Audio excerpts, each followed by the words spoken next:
All right, my friends. Yes, we have Randy Hetrick in the house. Randy, God, always great to see you, my friend.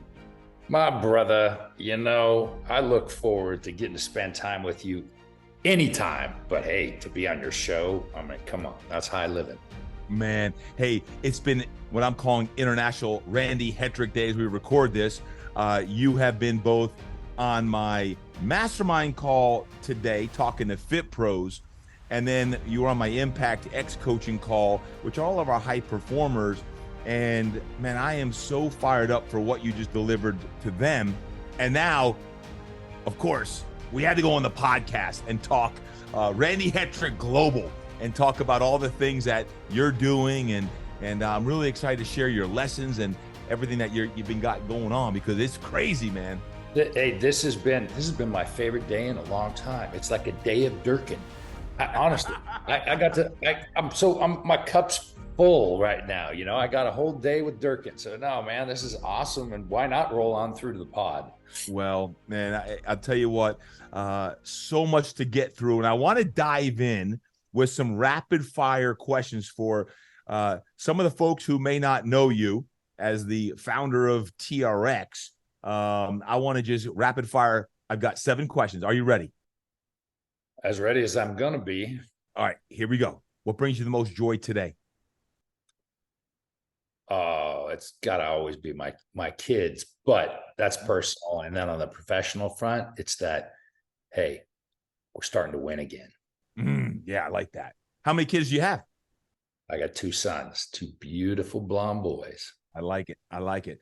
Well, speaking of one of your sons, Harry, who just graduated USC, going to OCS and then SEAL training, following in someone's shoes that I may know. I loved seeing him on the phone last night when we were connecting.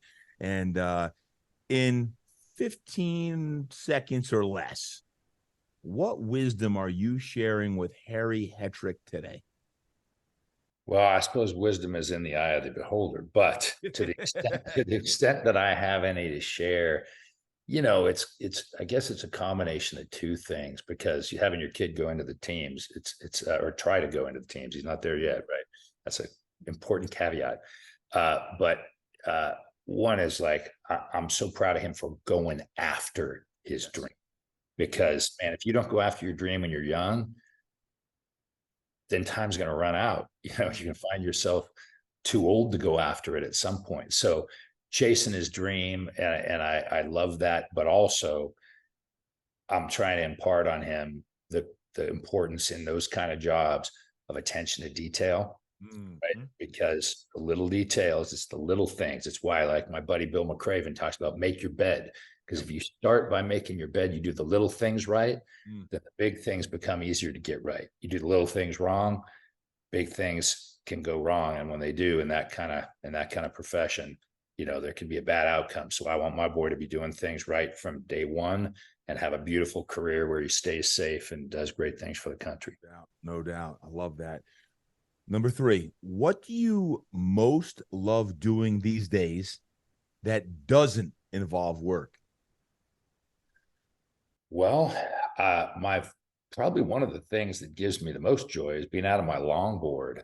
I love it so much. Now I'm not getting to do it as enough, TD, if I'm truthful, but that is one of the things that gives me great joy, being out there on the water, man. If I can do it with Harry or with my best buddy Don down in San Clemente, so much the better. But yeah, getting out in the ocean and riding my longboard when I can do it. I like that. Well, 2023 is coming to a rapid close. We're here in November. And what would you say, if you had one goal to finish 2023 strong, what would it be? If you could do one thing professionally, what would it be? Well, it's a tough ask, because as you know, my life right now is split between 2 companies, right? So if I could give you one for each of them, it's kind of the same. It's to have them both on a winning path, but with TRX, that means that we've got it back, stable and on a climb slope, right? Which we are achieving, and we will certainly be there by the end of the year. with outfit, it's to have it stable at a different phase of life, funded with our new VC partners, and have my team, firing well and feeling good. Yeah. And I can't wait for them to hear the story today on the podcast as we go a little bit deeper on TRX and, of course, outfit training and all that you're up to. Before we get to that, 3 things for 2024. Big goals. I like these, coming up. I'm going to be asking y'all my GSD planner. But for today, 2 or 3 goals for 2024, as we're just, a little more than 4 or 5 weeks away from 2024. What would your 2 to 3 big goals for the new year be? Well, I think on the because I sort of think of things kind of, personal and professional. So my 3 big ones, for me personally, I'd like to get a little more balance back in my life, specifically with respect to my workout routines, right? That's a big goal for me I just turned 58. I want to take that year and I want to be, I want to wind back the clock a little bit and so get back on a really good, strong fitness routine that I can feel, satisfied and proud of. And then professionally, it's, again, it's going to be have both of my businesses on growth slopes, right? Because getting them there in a turnaround and in a startup, man, that is no small task. And so I, while those may sound like fairly prosaic goals, those would make me very happy if I can have that, accomplished in the next 12 months. Okay. And this relates to that, but what about your BHAG, your big, hairy, audacious goal for the next year? Like, think outside the box. Like, if all the stars align, I love going deep and this is kind of the juice that probably carries you when you're tired and you're working 80, 100 hours a week, some of these crazy weeks, you're trying to get the year finished strong. What would be a BHAG? Like, man, all the stars align. What would it be for 2024? Well, I think that, it's what everything I'm doing is just a BHAG right now. It's hard to call one out, but I really, it takes such intense focus to kind of, do a turnaround and a startup at the same time, that I would love to have TRX back in a solid, profitable zone, right? Meaning not just break even, really making money. And, we've got some big initiatives. I'd like to see our TRX training club, which we're launching, which is a big digital program, really take off. We're launching a new HQ training center, like live training center.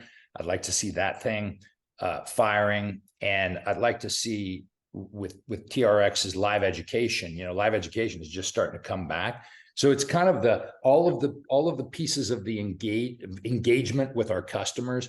I'd like to see all 3 of them growing and thriving on the TRX side. And then outfit, our big next BHAG is to prove that we can sell franchises that can do what we are building as a corporate market in Fort Lauderdale. So I'd like to sell, 20 or 30 franchises in the next 12 months. Ooh. And those would be my two BHAGs for the companies. All right. Lastly, and then we're going to dive in, but I had to ask this question. Randy Hetrick, former Navy SEAL, USC, has taught at Stanford, founded TRX, founded Outfit. And in a lot of ways, I feel like you're just getting started. Like you're just getting going. Sorry to say that, but you're far from done.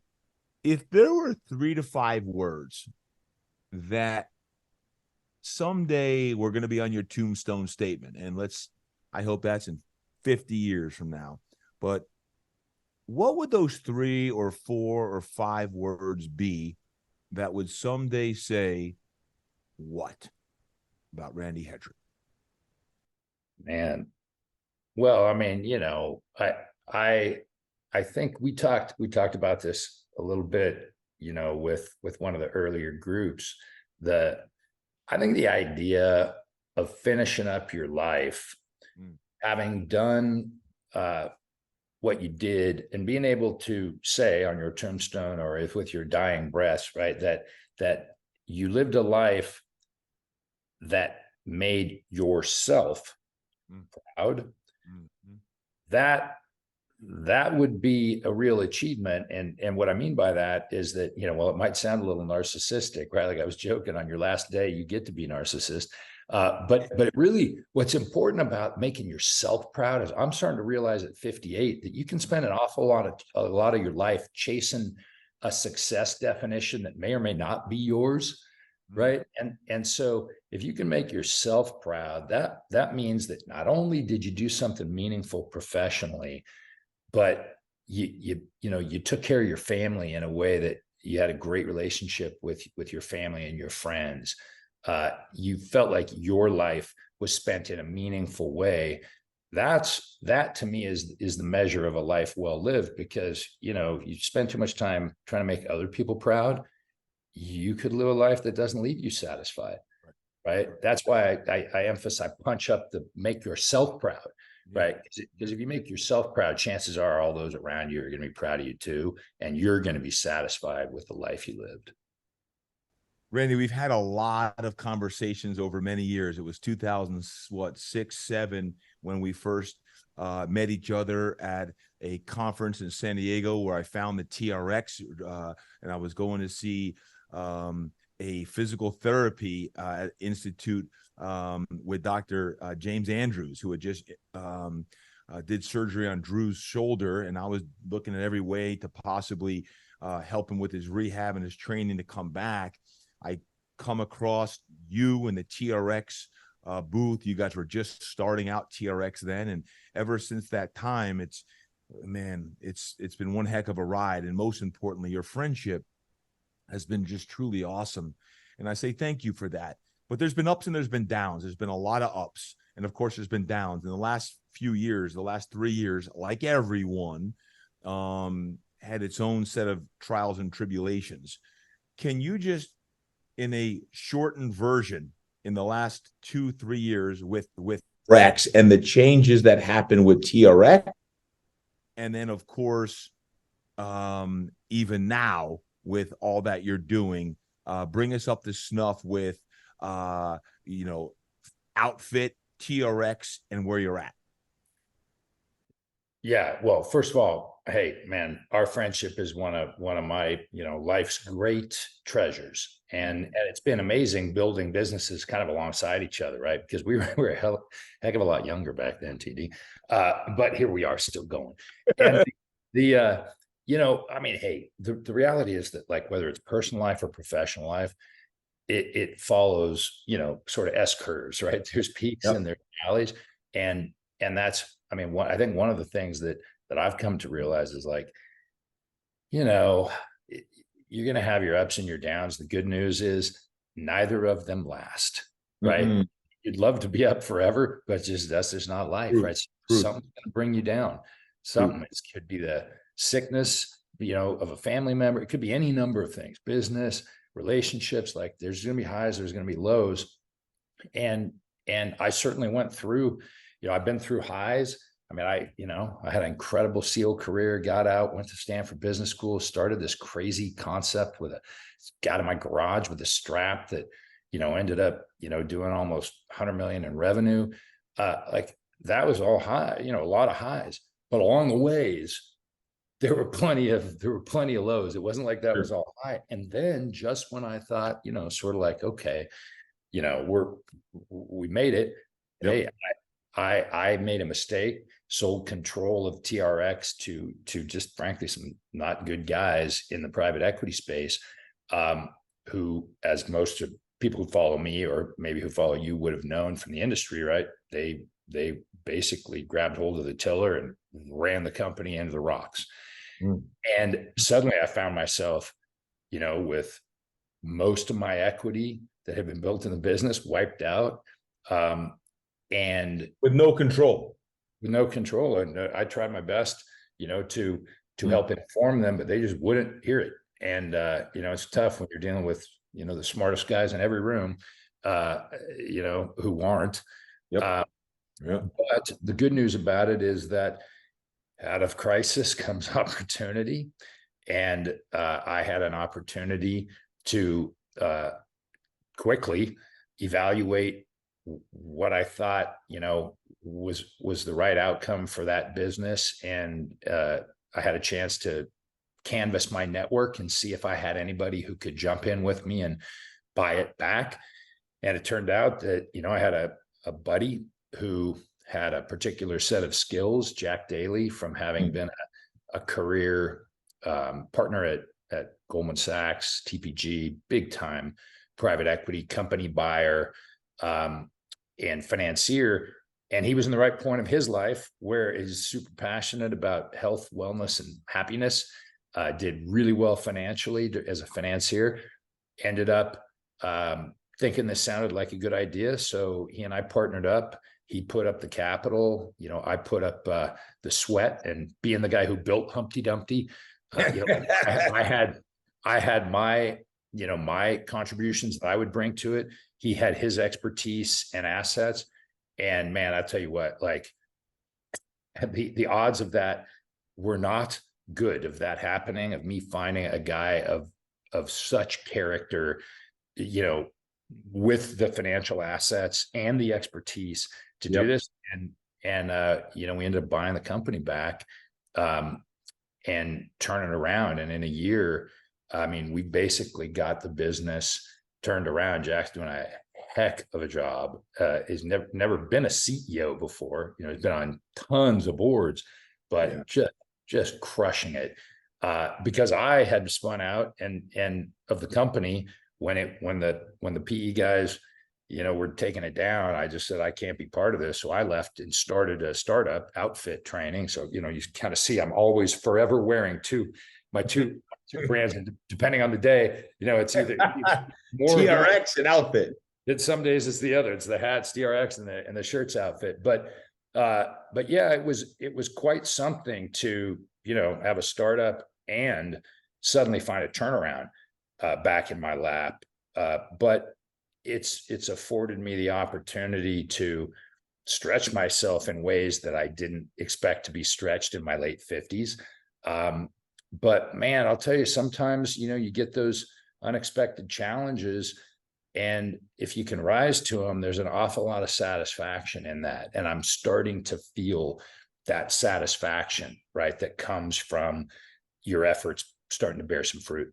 Just so I can understand the timeline, 2020 was a banner year because there was no exercise. All the gyms have been shut down. What a debacle that was, let me say publicly. So banner year 2020, and then 2021 comes crashing down. Is that the timing? Yeah, don't ask me how, but by the time that the end of 2020 got there, I was thoroughly done with those guys, and I suspect they were done with me. And so we parted ways, but we parted ways on a huge year for TRX, right? We did over 21 million in EBITDA that year. And somehow, and so I left the company at the end of 2021, founded Outfit, and somehow in the next year, those guys, took TRX into just, a terrible outcome. And so 2021 was a huge decline. 2022 was when I declared bankruptcy.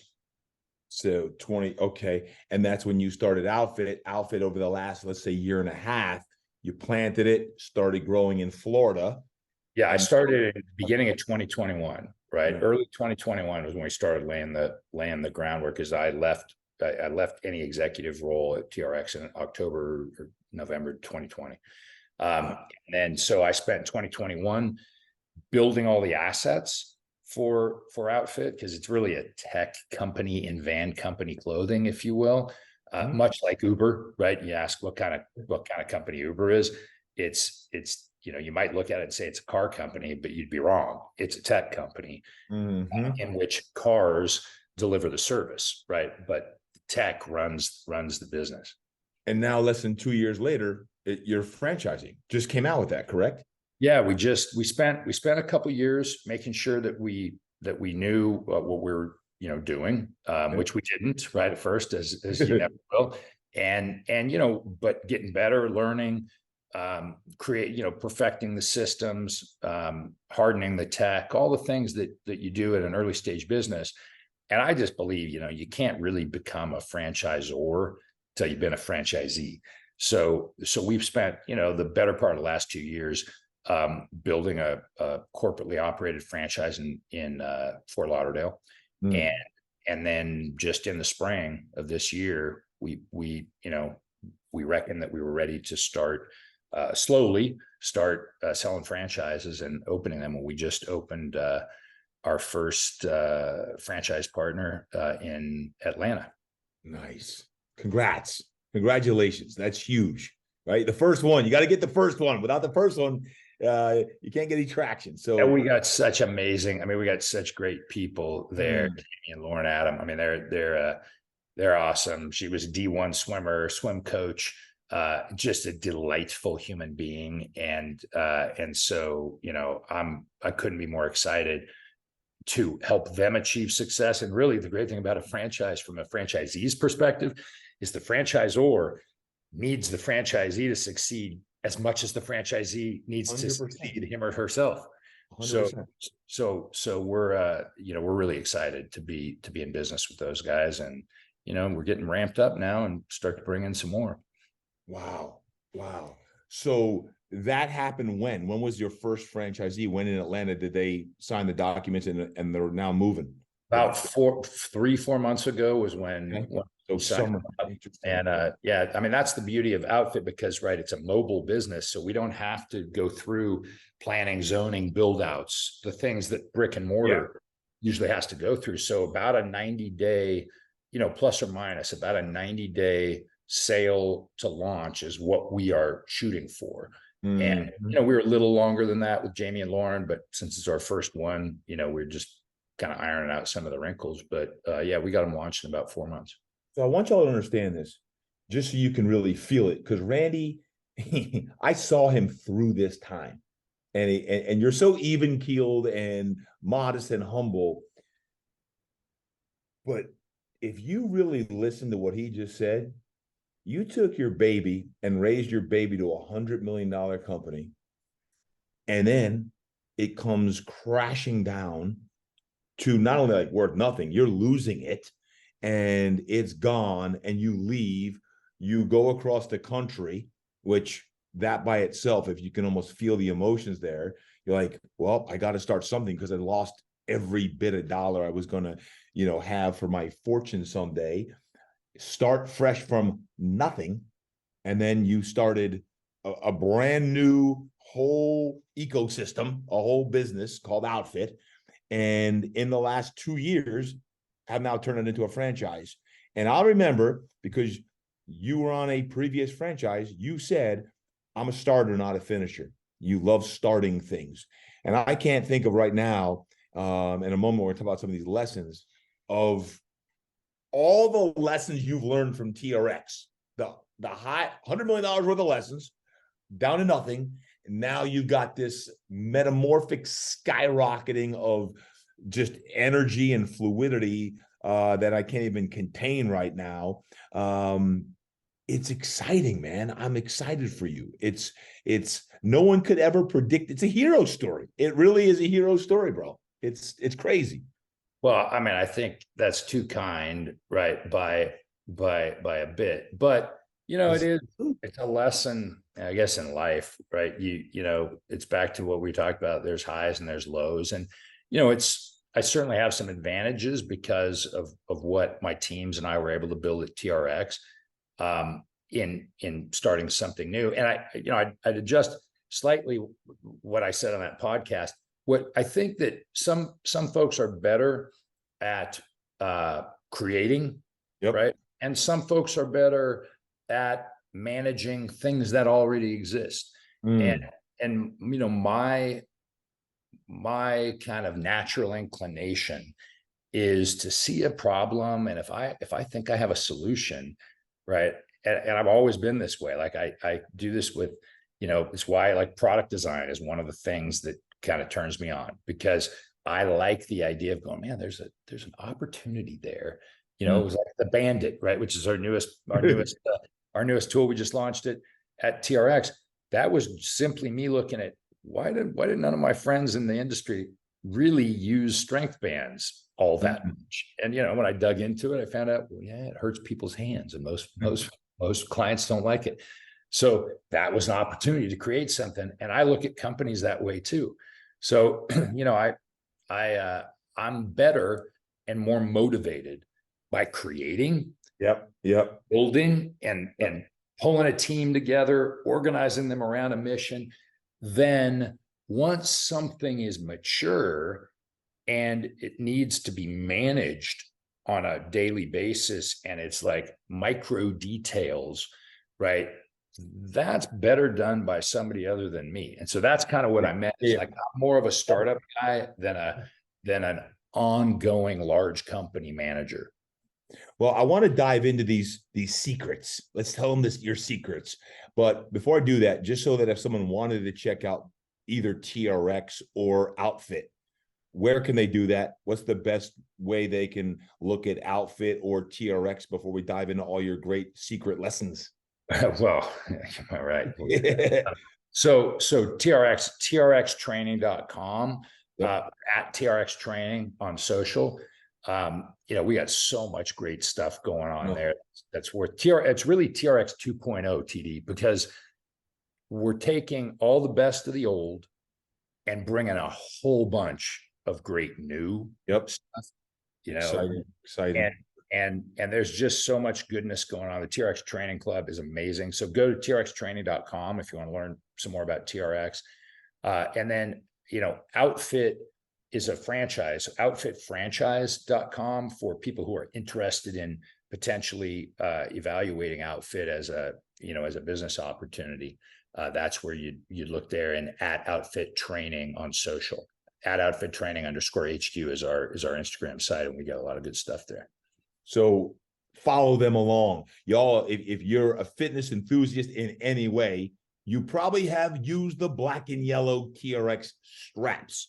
But the Outfit might be a new thing for you. So go check them out, outfitfranchise.com, or if you're on IG, certainly Outfit Training, you said, right? At the HQ _HQ.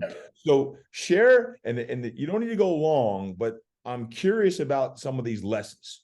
What would be some of the lessons that you could share with us, these secret lessons from Randy Hetrick, from your highs, your lows, from $100 million to no dollars, and everything in between? Yeah, well, I mean, I say secret being tongue in cheek, right? Because that's like everybody's got their secrets. I mean, frankly, most of these are lessons that I've learned from screwing things up, because that's where you learn. And so when you ask me, hey, could you share some of the lessons you've learned along the way? Yeah, I've got some that and they're, we can do them kind of rapid fire, because I put down the ones that really resonate with me. The first one, and these are not in priority order, by the way, because I think that's an artificial construct. These are all important things that I've learned that hopefully your listeners can benefit from, because that's frankly the only reason it's worth sharing, is so somebody else can benefit from it. But the first one, because I see a lot of this as I help entrepreneurs, is when you're thinking about your business, whether it's a product or service, make sure that it solves a real problem. It sounds trite, right?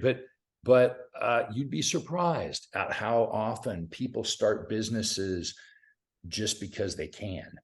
That guy looks like he's doing well, I should do that. You really need to make sure that you're solving some problems. And the more broadly held that problem is, the better the business is going to be. Because if you really solve a problem that's experienced by a lot of people, what will happen is the market will pull you into it, rather than you having to push so hard. Versus if you have you got something that's not really solving any problems. It's maybe a me too of something else that's out there. There's not real need for it. It's going to be a hard slog. You're going to be like Sisyphus rolling your rock uphill. What's the problem that outfit training solves? So outfit, I believe, solves a couple of them, but the big one to me was what inspired me was, at TRX, we've qualified over 350,000 training pros. That's a lot, right? And what that allowed me to do was to watch thousands of journeys. And one of the things that I just came to realize is, man, training pros have a tough go of building a career that can generate net worth, meaning like building a business that at one point not only gives them a day-to-day living, but it's someday they can generate some net worth and sell, right? And either retire on or use that to buy a house, because the deck's kind of stacked against training pros. Like they're the best, most like inspired, best motivated folks. But, a lot of them end up working in gyms for a long time where they can't make enough money to, technically generate any real net worth. And then a lot of times they go out and open brick and mortar. It's so expensive that it's a very low tolerance for being wrong at all. Location, stumbling and bumbling as you start up. I've watched too many go put every dime that they could borrow or had saved into a brick and mortar space that was almost closing by the day they opened. And so one of the problems that I thought I could solve, and similar is true of veterans, right? Another group that I'm super passionate about. Yeah. A lot of great talent, a lot of great motivation, not a lot of capital. So I was interested in taking a look at an opportunity that I thought had huge growth potential, but that could be gotten into at a really affordable price that fit pros, veterans and some other cohorts that, aren't loaded, needed. Yeah. And so that was kind of one of the problems I was trying to solve. And there were a few others, but that was so number one. Be sure your business or product solves a real problem. So folks, think of all the real problems out there. And I don't want to make this an hour and a half episode because I can go off on 50 different problems that exist. Find the problem that your divine uniqueness and that your gifts allow you to solve. And even if you don't own it, man, you better make sure you're working for a company that you are aligned with the mission of what you're about to do. Because if there's ever a time and a day to get behind a mission, today is the day. Now is the time to get aligned with that mission. And Randy, I love what Outfit and TRX training are doing on a lot of levels. And when it comes to health and fitness, man, I love where you're positioned with that. What's number two? So number two, and this one's a little bit more targeted at folks that are thinking about starting a business, but I think you can generalize it to life too. And it's something that I've done wrong and learned from. But this idea that like in the business, you've got revenues coming in, you got expenses going out. Like you really need to try to get cash flow positive, meaning you got more coming in than's going out as fast as possible. And then do everything you can to stay profitable as you grow. And the reason that I say this, like this is something that I did wrong with TRX, right? We raised a little bit of money. I mean, when you're starting something, a lot of times you'll have to go in the hole at the beginning because you got to put some money in before anything comes out. But, I came out of Stanford Business School. Everything there was, you got to be to $100 million in 3 years or it's not worth doing. And that was kind of, in retrospect, some of that was nonsense because it drives you to do things that aren't good for the business. And so, just like in life, you got to be very careful about the debt that you take on. Well, in a business, you don't want to go and create a plan that requires so much capital from other people that in order to grow really rapidly, that if anything goes wrong, now you're in trouble, right? True. And so I think that the idea of getting profitable, staying profitable, and you do that by prioritizing profitable growth initiatives, right? Things where you're investing behind revenue. Your customers are telling you like, we love this, invest there. don't take so many like speculative, like I call it the long cast, right? Like I'm gonna throw all these lines out there, way out there in the future, and hope that the fish bite. That's a dangerous way to build a business. So if you can try to grow your business and stay within your means, even though it takes longer, that's the crux, is like, don't be impatient. Like, let it take longer, because you're going to learn along the way. You're not going to make as many mistakes. And then you're not going to owe a bunch of other people money, right? That because you tried to grow too fast. And that's when I learned kind of the hard way. Can y'all just stop for a moment, look down at your phone, and take a snapshot right now of what he just said, of like whatever timestamp it says, and then post it on your Instagram story and say, Randy Hetrick is dropping bombs on me right now. Because there's a lot of wisdom that you're sharing that until you've been there, you don't know how much it hurts unless you've been there. It's easy to hear it if you haven't ever had, you can't make payroll, or you overextend yourself. And next thing you know, you're like, shoot, I wish I had another few $1,000 or 5 or 10, whatever that number is. Folks, I'm telling you right now, take a timestamp, go back and listen over and over and again. That is huge, Randy. Thank you. Man, that's good. Number 3. Number 3, now we're getting a little more, because, all right, let's get a little more personal. How do I, try to be successful? And this is one, honestly, that I struggle with. And right now, unintentionally, I'm violating. And that is focus your efforts, right? And I mean, it sounds trite, but man, like, you got maybe 8 really productive hours in the day. And so the more that you dilute, wow, you're doing good. Well, and that's on 12 or 14 trying, right? But you maybe look, you really get maybe 8 productive hours out of a day. So you just got to be very careful about how you use them, where you focus your energy. For the last year, I've been in violation of this because, I'm trying to do 2 ventures, one a startup and one a turnaround, that make focusing my efforts very, very difficult. That said, there are moments in life where you can't, where you just can't. The best advice, but you may have a hard time following it because of, your life situation. But as quickly as you can, get back to a place where you can really focus your efforts, because when you focus your efforts, it's the laser beam metaphor, right? The sun through the magnifying glass, right?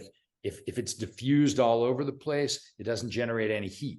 When you get it down to a pinpoint, right, then you can really move the needle. So, and then to do that, like, one piece of advice I'd offer is, you're like, well, how do I do that? I got this list of to-dos every day. Well, if you're in a team, or you're a manager, or you own a business, I like to use this one little trick where I look at my daily to-do list and I try to look at it with a filter that says, what of the things on this list can only I do, right? And then when you move those ones to the left column, then anything that's left means, by definition, someone else can on your team. And so you should give those to them, because that way you end up with a list that, all right, there's nobody else who can do this other than me. And then you can start prioritizing that list, right? And reprioritizing it every day as your life unfolds. But it's just a simple, silly little tool that I use to try to avoid being engulfed by the to-do list of things that, I'm never going to be able to do. Well, that's what you got a team for. And so you figure that, give some of that stuff to them. I have my thoughts on that. I'm going to hold off until I hear all 7, because if I go off on focus your efforts, it might take a little while. So I'm going to hold off. Keep going. Number 4. Number 4 was about building a team, right? And I learned this in the SEAL teams. And anytime I have lost sight of it, I've paid a price. And that is that, when you're thinking about pulling together a team, integrity and accountability are the 2 most important attributes in selecting team members for any venture. I don't care what it is. And the reason is this: there are certain positions that, of course, you have to have domain, skills in. But in general, if you partner with people who have fundamental integrity, and that doesn't mean they'll never make a mistake. God knows I've made so many of every kind. But the integrity I'm talking about is the one that when you make that mistake, you just eat your guts out, right? Because it matters to you that you walk your talk, right? That you say what you mean and mean what you say. And by God, like, you're holding yourself to a high standard. That's the integrity that I'm talking about, because that means that a person really cares about being a great partner and achieving excellence. Then the second piece of it is accountability. Man, it's such a rare attribute when people really want to own their piece and they want to own the results of it, whether they're good or bad. They're going to put their hand up and say, yep, that was, this did not work out and it's on me.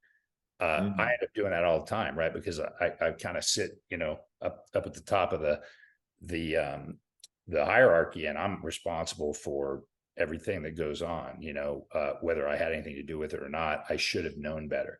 And so, finding that accountability, and the reason is because if somebody's accountable, whether they do great or whether they don't on a thing, at least then you can identify what went wrong, how to fix it. You can populate that learning across your team, and the whole organization, right, rises as a result of that bad outcome.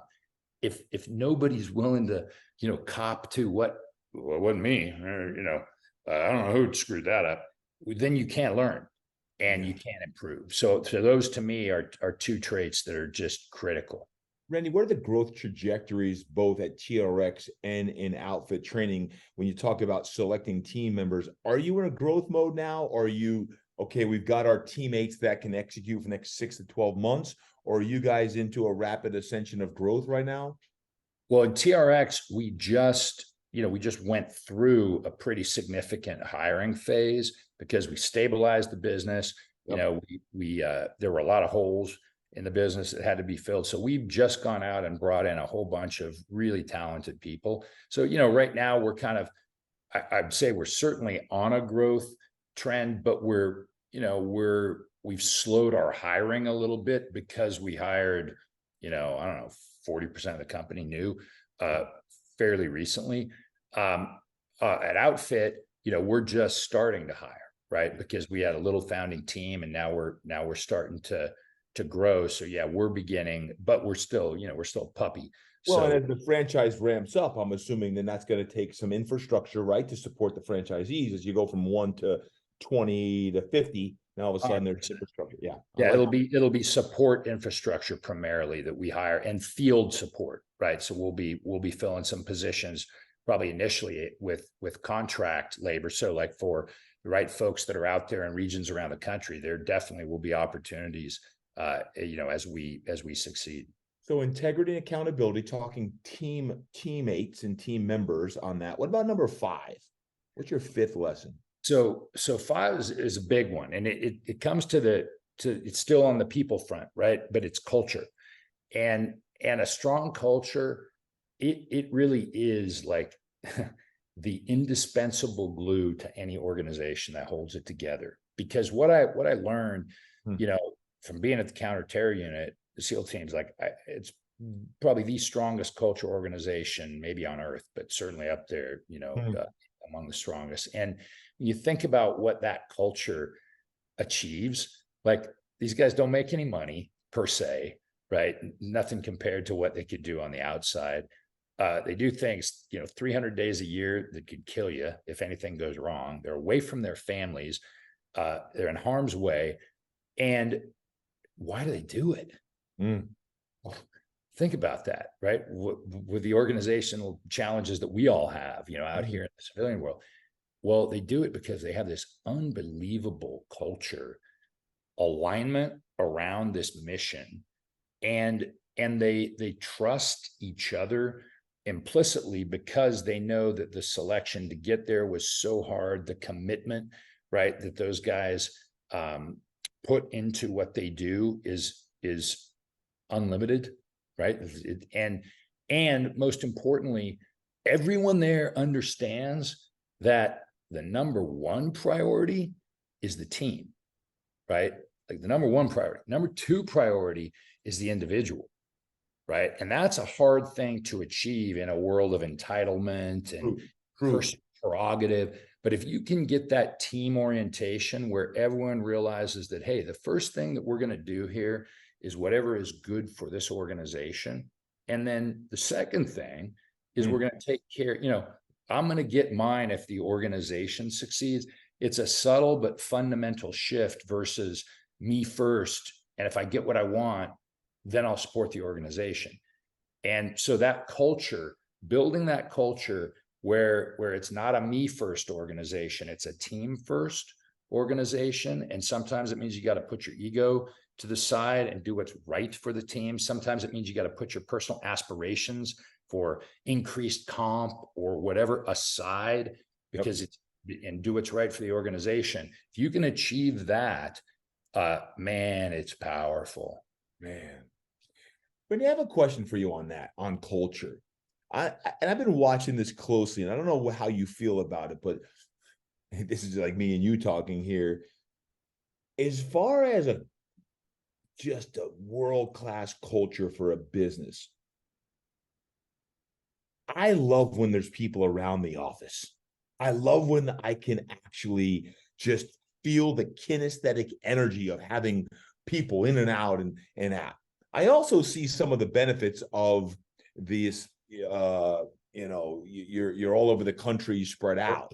Yeah, the virtual world that we live in. And I don't think anything replaces the live, like building that culture where people, which we proved need people in our community. And then you get, a lot of companies like, oh, our results are through the roof virtually from a money standpoint. But man, I'm just following this really closely because I miss people when I'm not around people. I love people. I love live events. I love retreats.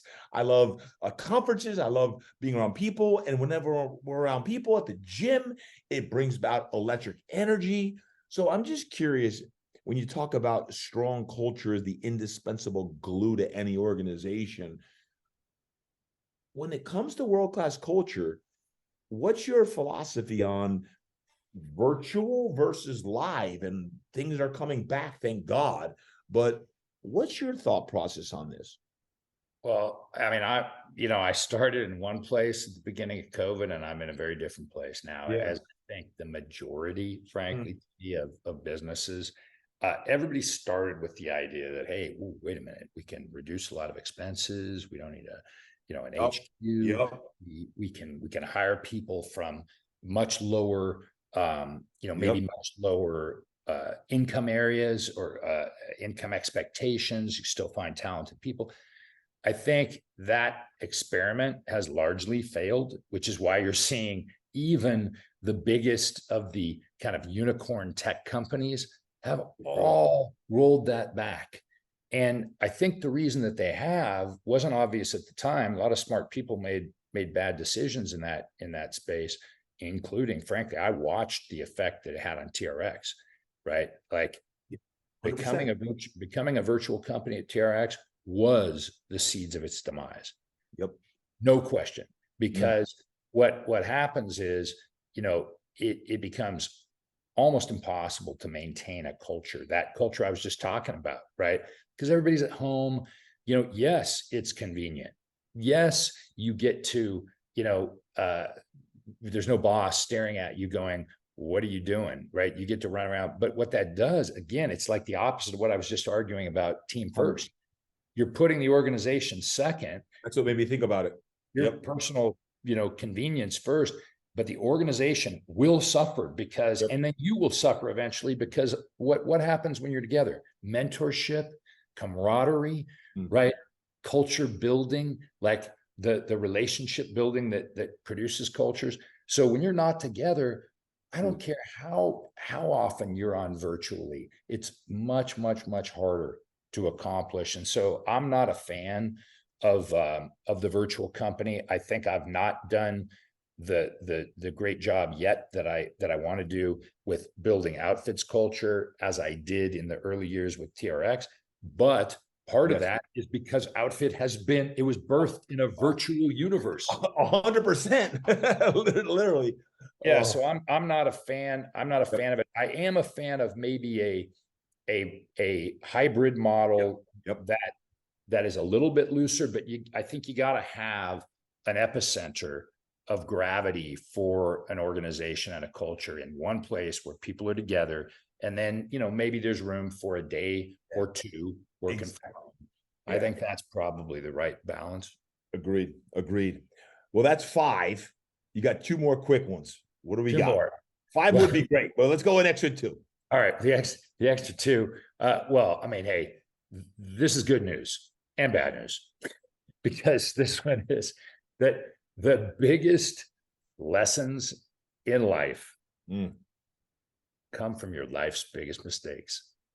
And this one, man, I can certainly tell you, this has been my experience. Like, all your victories combined will not add up to the same amount of learning as your one biggest mistake. And the good, that's the bad news is mistakes are going to happen.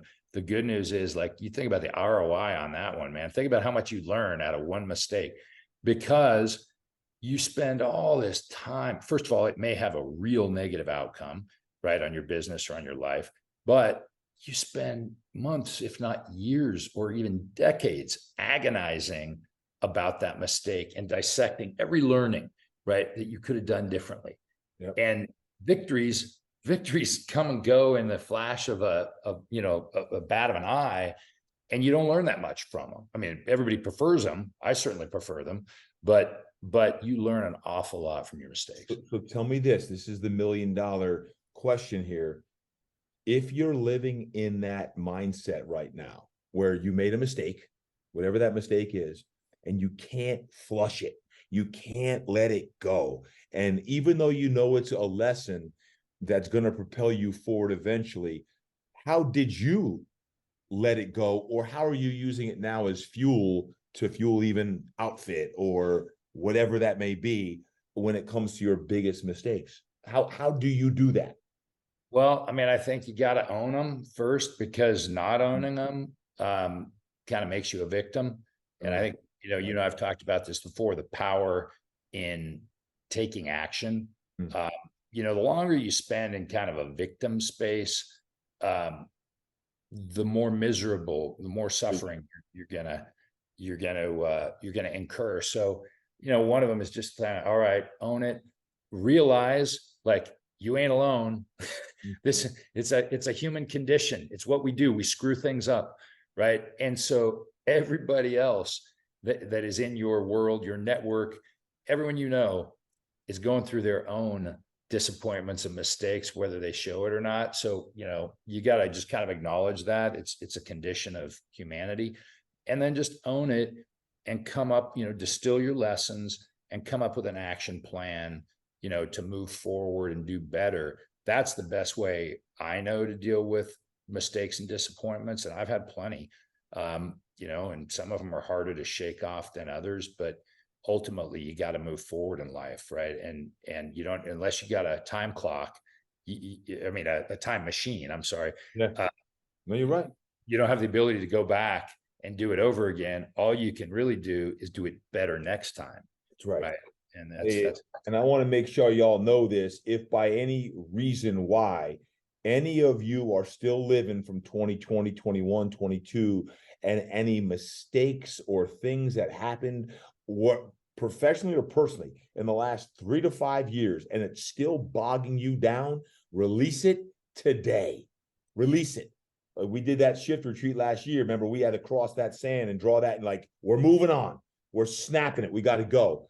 But if you weren't there or you haven't done that, you got to declare today that you're moving forward. You're going to take the lessons that you have learned, and whether it be a relationship, a marriage, a financial disaster you've been through, a business, like, hey, we got to go and we got to move forward and not let it paralyze us any longer. Because, man, it's easy. Next thing you know, you have 3, 4, 5, 6 different things that are paralyzing you. And you're like, I'm in a really, really bad, dark place.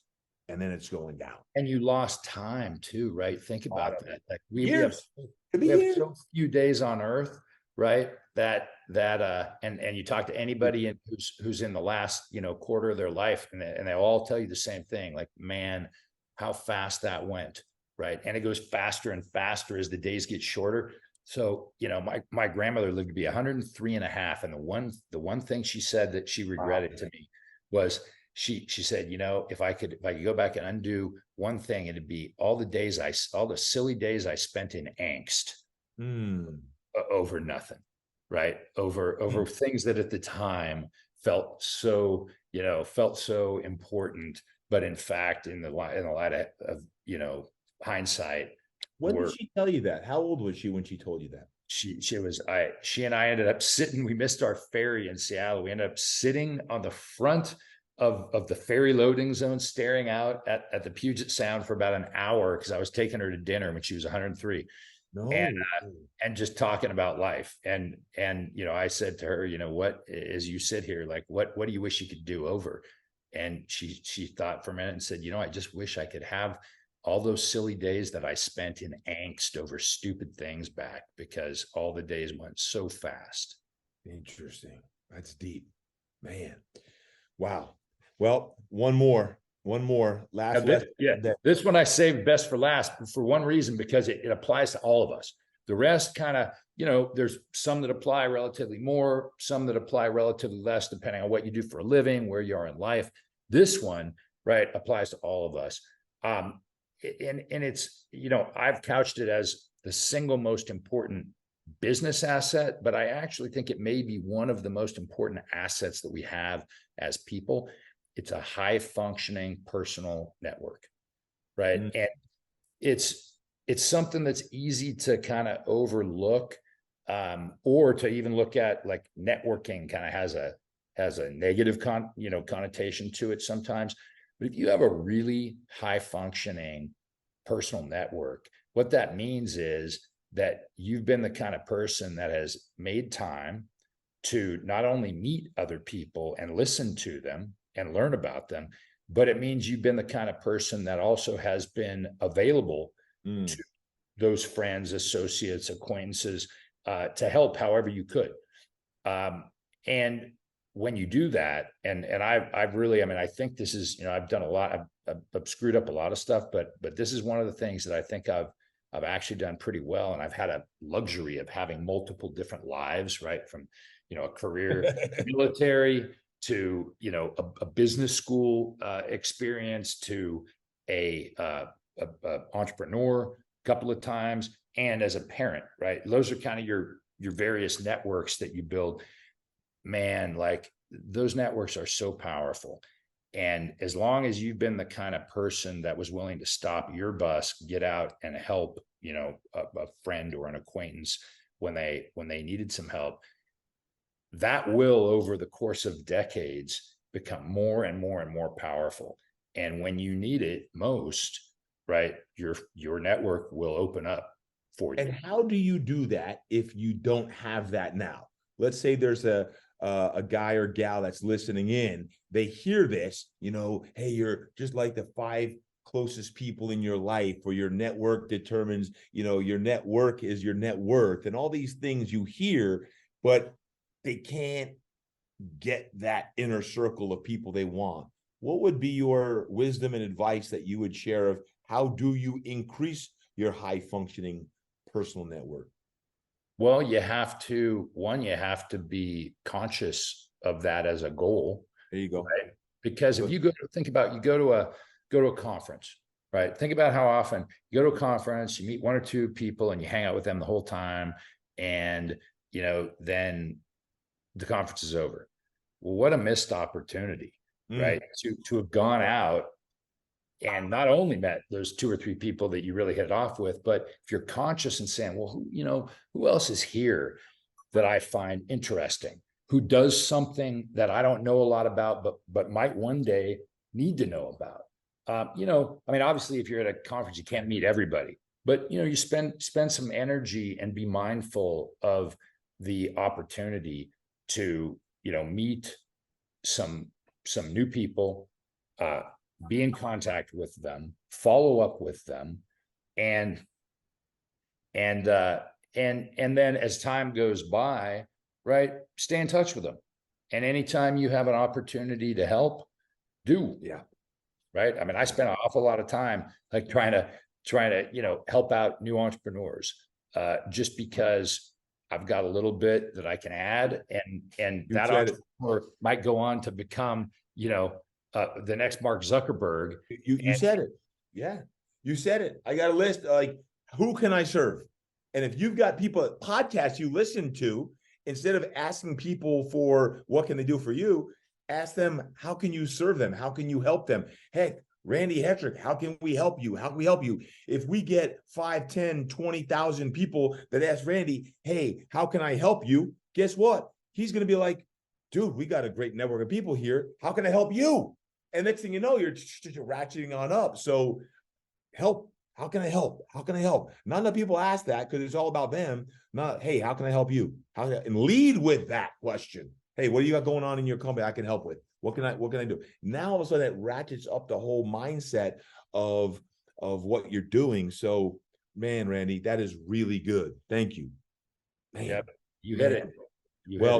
Hey, I want to say thank you. I know I shared I was only going to go 30 minutes with you. I know the TRX team. I know the outfit team. Like, where's Randy at? You're like, he's with Durkin doing the podcast. And then now I got like dozens of people all irked at me. But I want to say this on behalf of the thousands of people who are listening in. I want to say thank you, brother, for being the man you are and for inspiring so many people through the highs and many, many, many, many years of highs.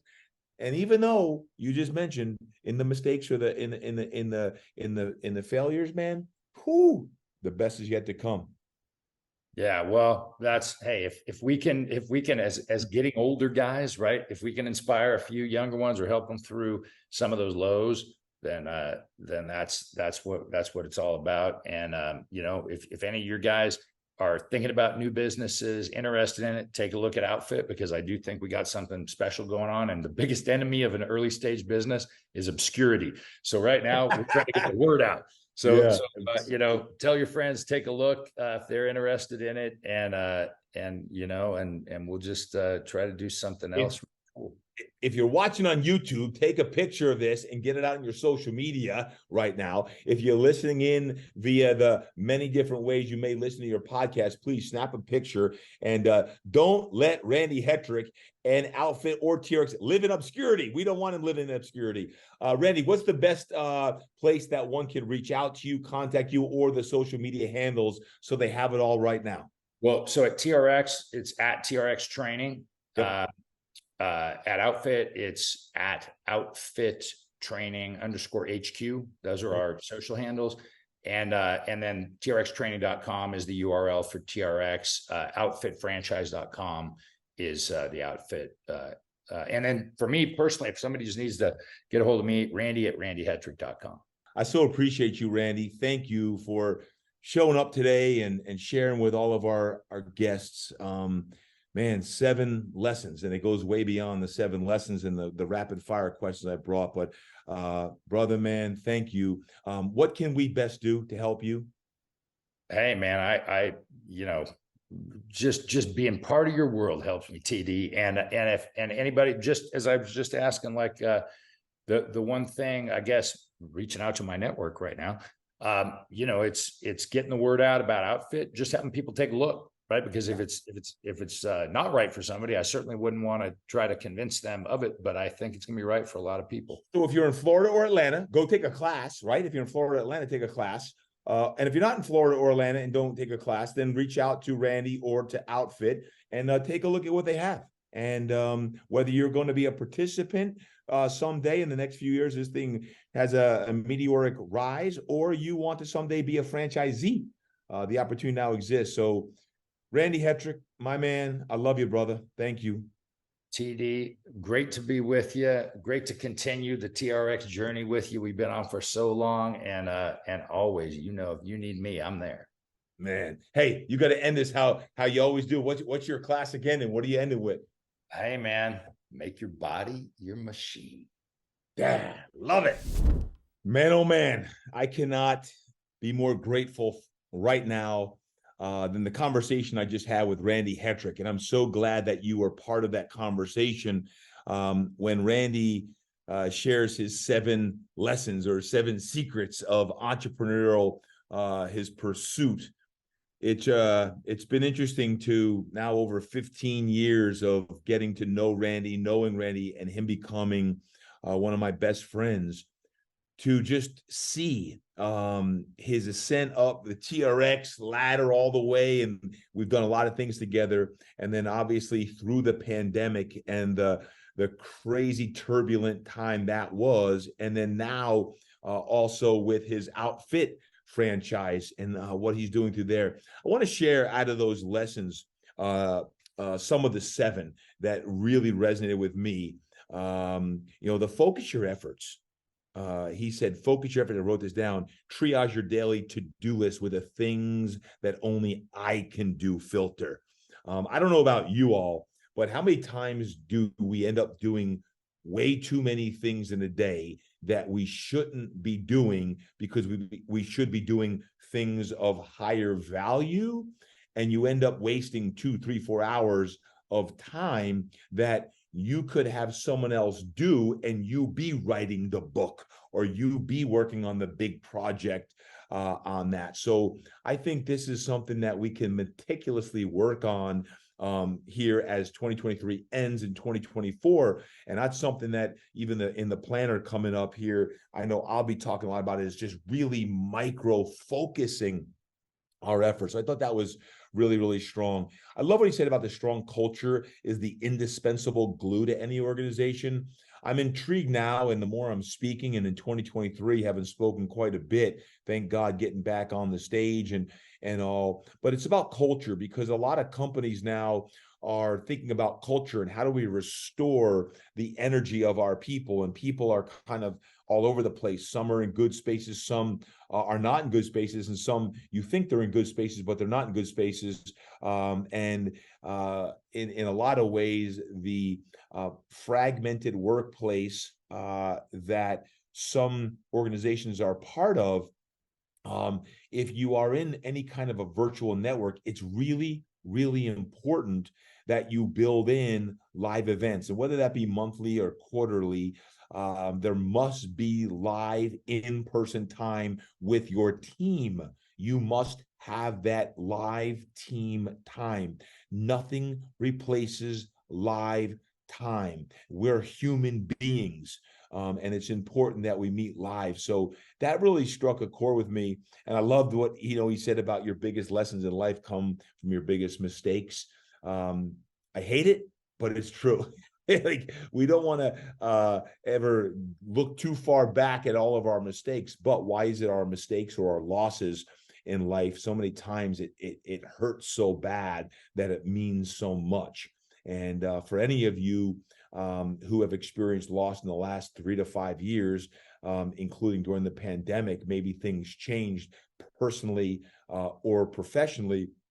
I think it's really important, as he said, in turning the cadre of life, is what can we do to move forward and not hold regret, resentment, pain, anger? What can we do to be moving forward?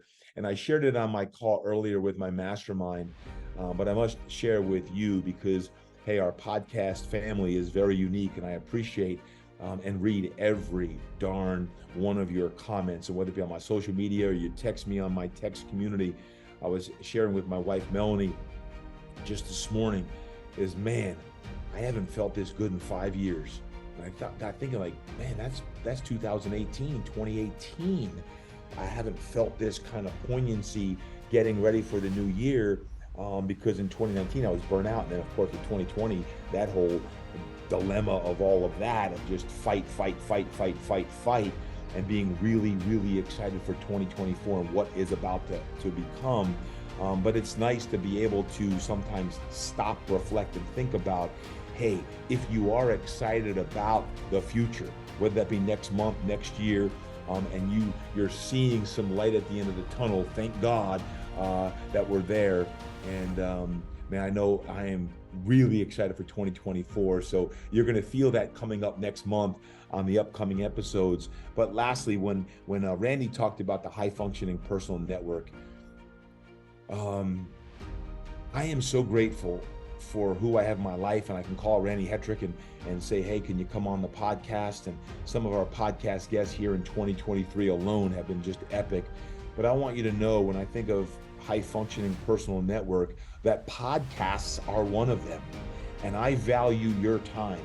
And I hope that everything I put out, every single episode brings you value in some way, because I know that you look to me as either a friend, a colleague, a mentor, a coach, a speaker, whatever it may be. But I know that your high functioning personal network is podcasting is one of the ways you can get motivation, inspiration, wisdom inside your dome, and that can fuel you for days, weeks, months, and even years to come. And I simply want to say thank you. Thank you, thank you, thank you. And on behalf of Randy Hetrick today and Outfit Training, make sure you visit them, please. On Instagram, he said it's at Outfit Training _HQ, at Outfit Training _HQ. And if you want to check out what they're doing on the franchise side of things, go in there and look around. It's just www.outfitfranchise.com, outfitfranchise.com. And I know there's Randy Hetrick, who's been a friend for a long time now. Whatever he's part of, there's going to be a lot of ups. There's not going to be a lot of downs. But when there's a down, he's going to learn from it, and he's going to come back stronger than ever. And I want to be part of it. So that being said, I hope you all have an incredible day. And if you do one thing, go do this. Train hard, eat right, live inspired, baby, and go create impact.